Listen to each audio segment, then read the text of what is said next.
वर्ष 1908 में उस समय हुआ जब पहली बार बुद्ध के जीवन से संबंधित एक किताब उनके हाथ लगी। इसके उपरांत भारतीय परंपराओं से संबंधित अनेक किताबों का अध्ययन उन्होंने किया और बौद्ध धर्म से संबंधित जितने भी किताबें उन्हें मिल पाई उनका भी उन्होंने अध्ययन किया, उन पर चर्चा की तथा महाराष्ट्र के प्राचीन बौद्ध गुफाओं का भ्रमण किया। इसका परिणाम उस समय सामने आया जब उन्होंने वर्ष 1935 में इस बात की घोषणा की कि यद्यपि मेरा जन्म एक हिंदू के रूप में हुआ है तथापि मैं एक हिंदू के रूप में नहीं मरूंगा। यह चरम बिंदु उस समय पहुंचा था जब उन्होंने वर्ष 1956 में मध्य भारत के नागपुर शहर में अपने 4 लाख अनुयायियों के संग परंपरागत बौद्ध धर्म के 3 आश्रयों को ग्रहण किया और साथ ही साथ 22 अतिरिक्त प्रतिज्ञाएं ली। तथापि यह लगता है कि यह यात्रा सतत रूप से नहीं चली होगी। जातिगत दबाव के विरुद्ध संघर्ष करने के लिए विभिन्न विकल्पों एवं रणनीतियों को अपनाया गया जो हिंदू धर्म में सुधार से अलग प्रकार के थे, जिसका उदाहरण मंदिर प्रवेश आंदोलन के रूप में प्रस्तुत किया गया तथा वैकल्पिक धर्म के चुनाव हेतु ईसाई धर्म, इस्लाम अथवा सिख धर्म का विकल्प था।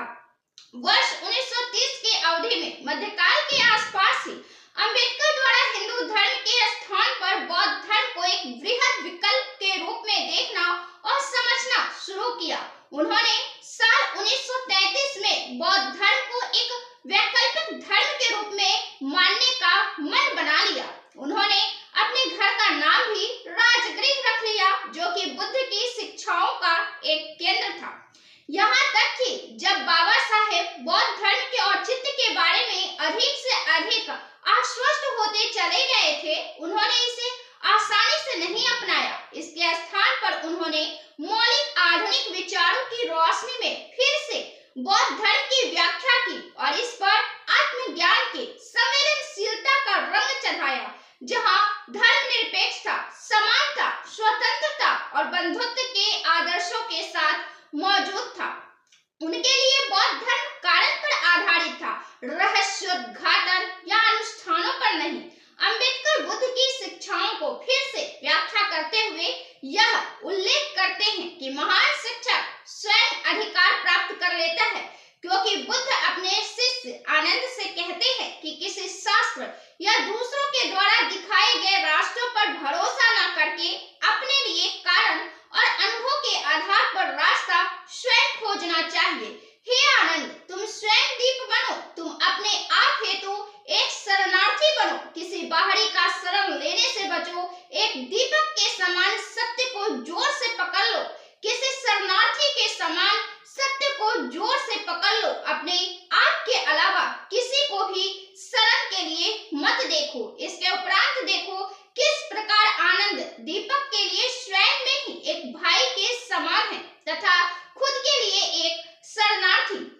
अंबेडकर ने तर्क दिया कि जहां दूसरे पैगंबरों ने मोक्ष का वादा किया, वहीं केवल बुद्ध हैं जिन्होंने इस तरह का कोई वादा नहीं किया था। उन्होंने मोक्षदाता और मार्गदाता के बीच अंतर को प्रतिष्ठित किया। अंबेडकर के अनुसार बुद्ध यह चाहते थे कि प्रत्येक व्यक्ति अपने रास्ते खुद खोजे। अंबेडकर ने घोषणा की कि धर्म का उद्देश्य दुनिया को फिर से सृजन करने का है तथा उन्होंने बौद्ध धर्म को दुनिया बदलने वाले धर्म के रूप में प्रस्तुत किया। उन्होंने बुद्ध की मूल शिक्षाओं एवं धर्म के मौलिक सिद्धांतों को बचाने का प्रयास किया, जिसके बारे में उन्होंने सोचा था, क्योंकि ब्राह्मणवादी प्रक्रिया से मिलने के चलते इसमें विकृतियां आ गई थी और इसे नकली व्याख्यान माना जाने लगा था।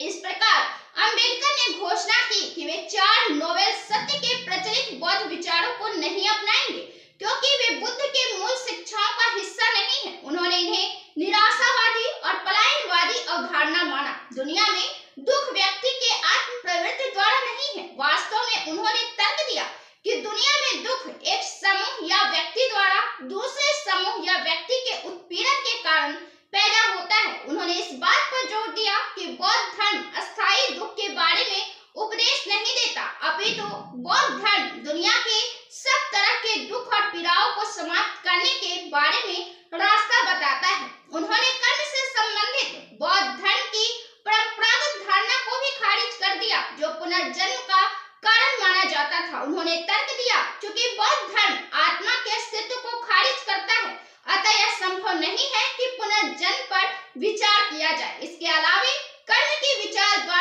द्वारा यथास्थिति और जाति व्यवस्था को सही ठहराया जाता है।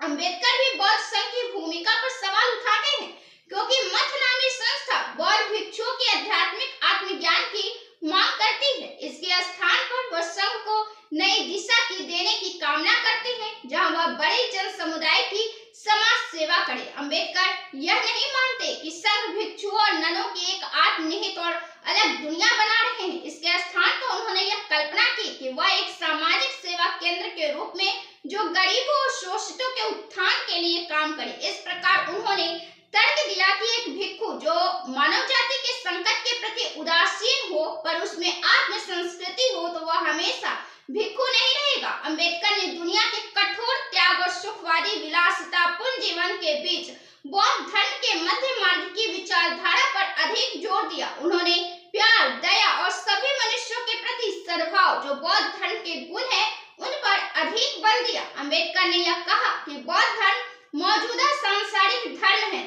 न कि किसी और दुनिया का धर्म। उनके अनुसार बौद्ध धर्म समानता और न्याय के अपने उपदेशों के माध्यम से पीड़ित लोगों को मुक्ति देने में सक्षम था। उनके लिए बौद्ध धर्म सच्चा, नैतिक और तर्कसंगत था। यह धर्म किसी भी भगवान में विश्वास नहीं करता, बल्कि व्यक्ति का अपना मार्गदर्शक स्वयं बनने पर भरोसा करता है। इसी समय अंबेडकर ने बौद्ध धर्म में सामाजिक न्याय की अवधारणा गौर किया, जो बौद्ध के सामाजिक कार्रवाई के एक सिद्धांत की अवधारणा के लिए एक प्रशंसनीय पृष्ठभूमि हो सकता था। इस प्रकार व्यक्तिगत और सामाजिक दोनों बौद्ध धर्म की उनकी अपनी अवधारणा के भाग रहे थे। उन्होंने शोषण और मनुष्य के उत्पीड़न के विरुद्ध बौद्ध धर्म को एक समाधान तक के रूप में देखा है, जो शोषितों और दलित मनुष्यों को राहत पहुंचा सकता है। गेल ओमवेड के अनुसार अंबेडकर ने आदर्श कम्युनिस्ट समाज की छवि से संघ को बाहर निकाला।